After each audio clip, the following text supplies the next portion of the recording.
চিচিবৰ্গৰ সদৌ চুতীয়া জাতি মহিলা সন্মিলনৰ উদ্যোগত জোনাই জিলা চুতীয়া জাতিৰ মহিলা সমাৰোহ চুতীয়াসকলৰ সমস্যা সমাধান কৰাৰ ব্যৱস্থা গ্ৰহণ নকৰিলে নিৰ্বাচনৰ সময়ত তীব্ৰ আন্দোলনৰ ভাবুকি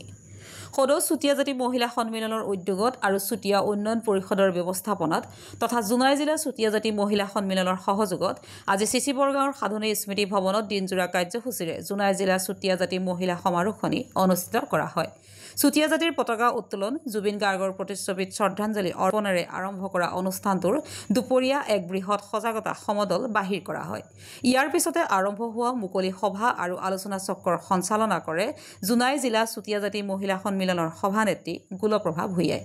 সম্পাদিকা ৰুবি চুতীয়াই আধৰা সভাখনত নিৰ্দিষ্ট বক্তা হিচাপে উপস্থিত থাকে সদৌ অসম চুতীয়া জাতি যুৱ সন্মিলনৰ সভাপতি কৌস্তৱ কিশোৰ চুতীয়া সভাত সদৌ অসম চুতীয়া সন্মিলনৰ সভাপতি বিপুল হাজৰিকা প্ৰশাসনিক সম্পাদক নিপেন শইকীয়া প্ৰাক্তন সভাপতি অমিয় বৰা কাৰ্যনিৰ্বাহক সদস্য গ্ৰীণ চুতীয়া সদৌ অসম চুতীয়া জাতি মহিলা সন্মিলনৰ সভানেত্ৰী জয়া বৰুৱা সাধাৰণ সম্পাদিকা অৰ্পণা চুতীয়া সম্পাদিকা বৰ্ণালী চুতীয়া কাৰ্যকৰী সভানেত্ৰী গুণ চুতীয়া যুৱ লেখিকা কস্তুৰী চুতীয়াকে ধৰি বহুতো বিশিষ্ট ব্যক্তি উপস্থিত থাকে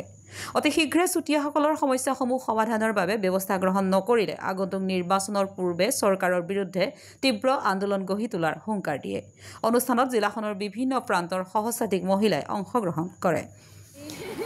আমি সদৌ চুতীয়া জাতি মহিলা সন্মিলনে আমি গোটেই জিলাবিলাকত অসমত মহিলা সমাৰোহ অনুষ্ঠিত কৰিছিলোঁ তাৰ পৰিপ্ৰেক্ষিততে আজি জোনাই জিলাত আমাৰ মহিলা সমাৰোহখন অনুষ্ঠিত কৰা হৈছে মহিলা সমাৰোহৰ মোৰ উদ্দেশ্য আৰু লক্ষ্য এটাই যে আমি সদৌ চুতীয়া জাতিৰ যিসকল মহিলা আমি কেনেধৰণে গাঁৱৰ আৰু আঞ্চলিকবিলাকৰ পৰা উলিয়াই আনি পেলাই এখন মঞ্চ দি পেলাই আমাৰ যিখিনি কৰণীয় আছে আমি কৃষ্টি সংস্কৃতি আমাৰ সাজ পোছাকৰ পৰা ধৰি আমি শৈক্ষিকভাৱে কেনেকৈ শক্তিশালী হ'ব লাগে আমি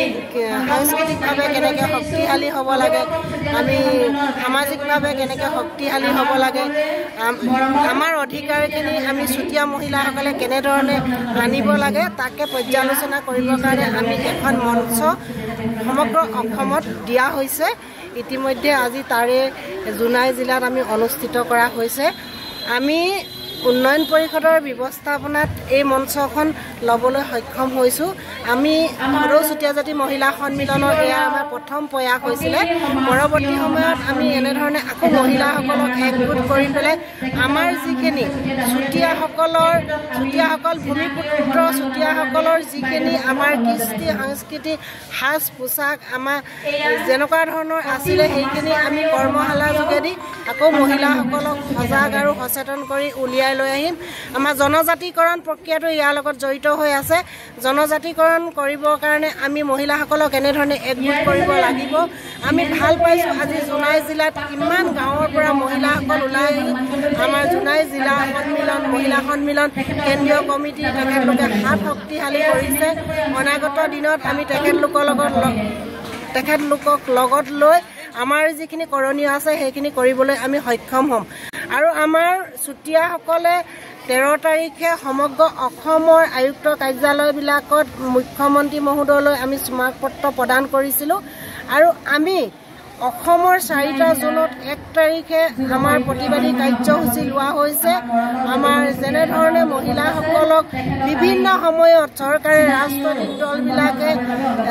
আমাক প্ৰতাৰণা কৰি আহিছে তাৰ পৰিপ্ৰেক্ষিততে আমি জনজাতিকৰণৰ প্ৰক্ৰিয়াটো আগবঢ়াই লৈ আহিছোঁ আৰু আমি জংগী আন্দোলন গঢ়ি তুলিম যদিহে 13 তাৰিখে দিয়া উপায়ুক্তৰ যোগেদি আমাৰ মেমৰেণ্ডামখন মুখ্যমন্ত্ৰী মহোদয়ে 25 নৱেম্বৰত তেওঁলোকৰ বিধানসভাত উত্থাপন কৰাৰ কথা আছে যদিহে নকৰে অনাগত দিনত 26ত যি নিৰ্বাচন আছে সেই নিৰ্বাচনত আমি জংকী আন্দোলন গঢ়ি তুলিম আৰু চুতীয়াসকলে আমি নিজৰ নিজৰ সিদ্ধান্ত গ্ৰহণ কৰিম আজি সভাখনত কেন্দ্ৰীয় সমিতি মই নিজে সম্পাদিকা সভানেত্ৰী আমাৰ সম্পাদিকা আছে সহ সম্পাদিকা আছে আৰু কাৰ্যকৰী সভানেত্ৰী গুণ চুতীয়া বাইদেউ আছে লগতে আমাৰ মাজত উপস্থিত হৈছেহি আমাৰ সদৌ চুতীয়া জাতি সন্মিলনৰ সম্পাদক নিপেন চুতীয়া ডাঙৰীয়া যুৱ সন্মিলনৰ সভাপতি কৌস্তৱ চুতীয়া ডাঙৰীয়াকে প্ৰমুখ কৰি আমাৰ 4টা উৎসৰ মূল বিষয়ববীয়াসকল আজি সভাখনত উপস্থিত আছে।